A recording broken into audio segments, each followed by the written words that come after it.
I often get asked, Aidan, how do you make those just amazing videos of yours? and I tell them, hey, it's a complicated process. And in fact, about 2.5 years ago, I made an entire video explaining how I made my videos from start to finish. However, that was 2.5 years ago, and the times, they have changed. I feel like my video making process is so different to 2.5 years ago that it warrants making an updated video.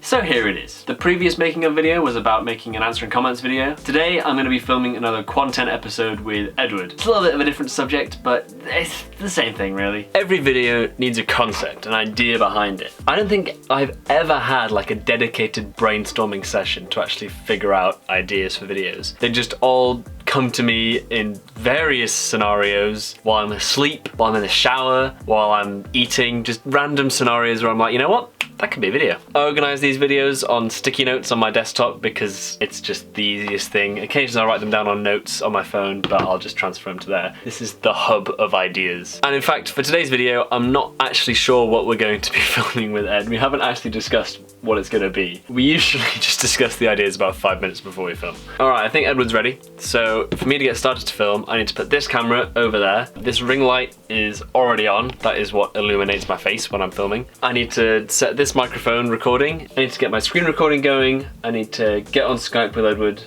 and that's about it. So because I'm filming this camera and I want a second camera to pick up the filming of the video for this video, if you get what I mean, I'm gonna swap over now to this camera, which is my old Canon Legria camcorder that I haven't actually picked up in a couple of years. Oh, the quality. So I'm just gonna put this somewhere and do like a time lapse with it or something. This is always the hardest process, just getting this massive tripod into a very small space. I know my desk is like 3/4 of my entire room, but I need a bigger desk. I usually add a second softbox light just out of shot on this side to add some depth between me and the background, to create like that edge on the side of my head. You know, the more light the better with this kind of thing. All right, this camera is up and ready. Now I'm gonna get the screen recorder and the audio recording software all running. For screen recording, I use iSpring FreeCam 8, which is a brilliant free screen recorder that I don't think many people know about. And for audio, I use Audacity, which is, again, a brilliant free audio recording software. Oh, this mic can go like, yeah, there-ish, just in the corner. Depending on the video, I will use 3 different types of microphone. If it's video here at my desk, like the content ones with Edward, I'll use this Blue Snowball. If it's outdoors, I'll generally use the Rode VideoMic Go that's currently attached to that. And for example, the cooking video downstairs or somewhere where I can have my laptop nearby, I will use this cheap lav mic that I got off Amazon. You know, it's nice to have a little mic right there, because the closer a mic is to you, the better the audio. That's a life lesson for you. All right, I'm just gonna put you sort of over there. You can get like a sneaky behind the scenes view. I will get everything going and call Edward. Greetings. Edward, have you ever played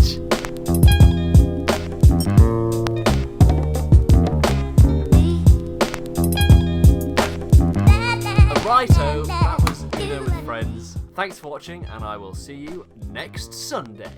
In a bit. Lovely. So Edward is hung up. Well, apart from the hour of technical difficulties and deciding what we were going to film beforehand. Hello, can you hear me? Hello? This is going well. Oh, let's call him again. What is the issue? It says I'm doing... Blinking Nora. Edward? Hello? After all that was out of the way, that was a fairly seamless recording. I'm not entirely sure how well this video is going to turn out. I mean, it's just 2 guys playing Uno. The next thing to do is to wait for the screen recording to export, and for the audio to export, and to import the footage from this. So I'll do that. Oh, that didn't go well. So we pop out the SD card, that puppy, yeah, pop out the battery, charge that puppy up, whack the SD into there. So now comes the importing of the footage phase. This usually takes about 5 minutes, shot about 10 gigs of files, so just gonna wait for this to import. So we've got the files here. We've also got the audio file and the screen recording. I edit in Adobe Premiere Pro, which is different to previously where I edited in Sony Movie Studio. I gotta admit, I do prefer Adobe Premiere Pro. It's a much better piece of software. There are features from Sony Vegas that I do wish it had. There are many features of this that I wish Sony Vegas had. Ideally, a combination of the two would be the best. While we wait for Edward footage, I'll just get my files synced. I can only screen record one screen, so you'll only see the timeline. Everybody has their timelines of their editing software set up differently. It's a personal preference. I utilize all of my 3 screens. I have my timeline here, I have my preview here, and I have all my source files over here. Here's my timeline so far with just my files. I've got my face cam, my audio here from my microphone, and the screen recording underneath. So you might have seen that I clap at the start in order to sync these up. 3, 2, 1. Clapping is my way of just sort of cheating, doing the whole snap aboard, take 1, act 1, whatever. Just creates this spike that you can see here in the audio, which means you can zoom right in and perfectly sync up the audios so that the external microphone and the internal microphone are perfectly lined up. For some reason, my screen recording software refuses to record external audio. At the same time that I snap, I make sure I minimize or maximize a program so there is a visual cue as well that I can work with. That's all I can do without Edward's footage. I need to sync his up with mine before I can actually get to editing. Otherwise, everything is ruined. So I'll get back to you when he sends it to me. Alright, the time has come. It is 24 hours later, and Edward has finally sent me the files.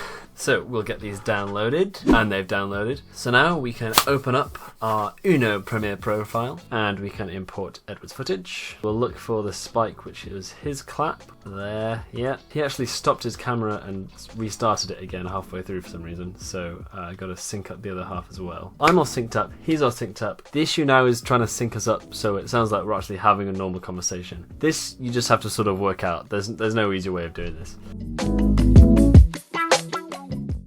That is stage 1 done. I have just synced up everything, so theoretically this should all be in sync with each other now, as if we were in the same room together. The rest of the editing process is going to be time-lapsed for your general enjoyment. For a half-an-hour video like this, I would say the editing is probably going to take about 3 hours. My means of editing is by no means the best, or by any means the most efficient. Every editor has their own way of doing things. My way is I go through 4 stages of the edit. The first stage I've just done, that's the syncing. Second stage is just a rough cut, which is literally just going through, getting rid of any big pauses, places where we've fumbled our words, or places where there's just nothing going on. Stage 3 goes into a lot of detail, getting all of the speech as tight as possible, really condensing the video down as far as it can go. And then the final and 4th version is getting in the music, the sound effects, the text, the zooms, the punches, and all of those things on the top. Let's proceed with stage 2.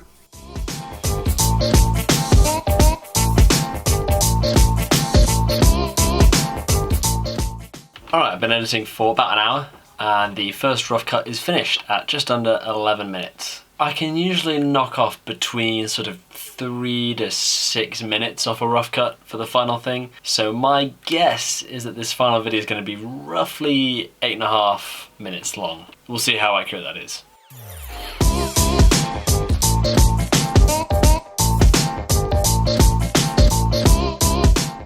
Stage 3 is done. It's been another 45 minutes. We're up to 9.5 minutes, so I only cut out about 1.5 minutes on that one, which is not as much as I thought it would be. So now it's time to find some music that I like. For these content videos, I've been quite liking the sound of this song by Lindasis called Blind, which is just quite nice background music.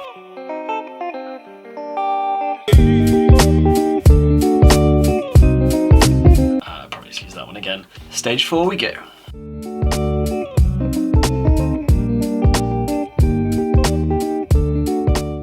Alright, so it's been about 3 hours. My estimate was pretty bang on, and I think this is finished. I'm just going to watch it through one last time to make sure I haven't missed anything or anything's gone wrong. I need to add my intentionally misspelt subscribe word at the end as an end screen, and then we hit render. Alright, we're going for a preview.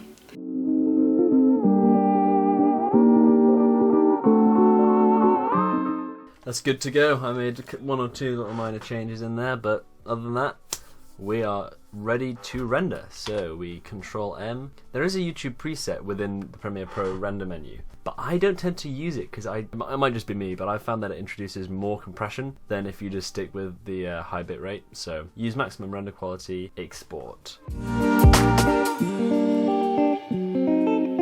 Alright, that's done already. That was unusually fast. My computer is having a good day today, I suppose. Up to about 5 minutes. So now that's done, we just upload the video. I haven't decided on a title yet. I've got a theme of sort of just making ridiculous titles with these content videos. So it'll probably be like, becoming an Uno Grandmaster, or something like that. No one reads the description, but you just put in keywords so it gets higher on YouTube search results. At least that's what it does theoretically. Thumbnails, I'll sort that out in a minute. Playlists, obviously content. And as you can see in the description of every single video on my channel, including this one, there is a detailed list of every piece of equipment that I use and where to get it. You can also find this in the About section of my channel. So if you're interested in more technical details and exactly what I use, this is where you go. So once we've done the basic settings, we monetize on, add suitability, doesn't have any of this. And then visibility, we will schedule it for, I think, the 31st of May. I'm not actually entirely sure when this video is going to go up. Probably in about a month from when I'm filming it. Today is the 14th of May. So now we'll just wait a few minutes for this to finish processing and then we can sort out the thumbnail. So now the video's all done, time for the thumbnail. I generally just go with the first thing that popped into my mind, which in this case is a sort of dramatic background and me holding up a reverse card up close to the camera, like so. I don't usually give thumbnails very much thought, probably not enough thought as I should do. Got my deck of Uno here. Here's my reverse card. This camera has a remote control feature where you can control it from your phone, which is how I take photos of myself without having to do this to actually physically take a photo. So I can see what the camera's seeing live. I reckon that'll do. Right, so once we've got the raw files off the SD card, we whack it into Photoshop. I shoot all my photos raw. It captures more data and it's less compressed than a JPEG or a PNG. However, you do need a special piece of software like Adobe's Camera Raw in order to process them. So we've got the several photos I took here, and then once I find one that I like, I adjust the levels slightly, make it a bit more contrasty, drop the shadows a bit. First thing I do is make it the correct aspect ratio, so we need a 1920 by 1080 for YouTube, which cuts out the top and bottom of the image. Next, I need to cut out the subject, which is me from the background, so we select the subject. It hasn't done a great job of this because I'm kind of fuzzy and I blend into the background, but that can be tidied up with the eraser.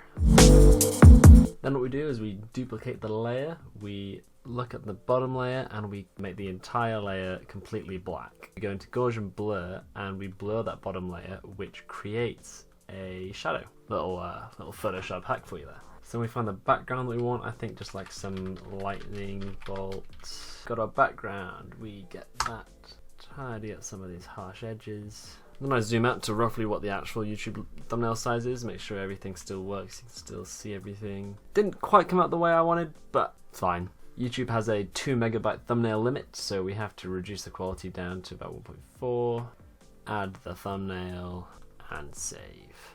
And there we have it. So there you go. There is a step-by-step process of exactly how I make my videos from start to finish. Probably more in depth than it needed to be. Obviously this process varies wildly depending on the video. This is just how I generally do the content videos that Edward and I have been filming recently. But you get the general idea. I hope you found this interesting. If you have any questions, make sure to leave them down below in the comments and I will answer them. Like and subscribe. I'll see you next Sunday.